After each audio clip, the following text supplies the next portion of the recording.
एक कह लें कि ये मैं स्पीकर एज आ आई हूँ और इतने मतलब मौज़िब और इतने कोई फेमस इतना काम किया हुआ इन लोगों ने, उनके दरमियान बैठी हूँ। This is a big deal for me.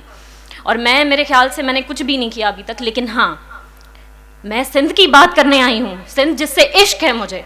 मैंने शाह लतीफ़ की एक शायरी जिसे ट्रांसलेट किया था, वो थी सस्सी की और पुन्नू की। फिर मुझे वो इतनी मोटिवेट की कि मैंने उस पर प्ले भी कर दिया। क्यों?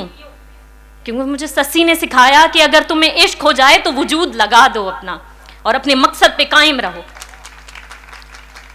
मैंने उससे सीखा कि सस्सी ने कहा कि मैं हक पर हूँ, मैंने वजूद लगा दिया, तो हनीफा तुम क्यों नहीं लगा सकती? मैंने भी लगा दिया।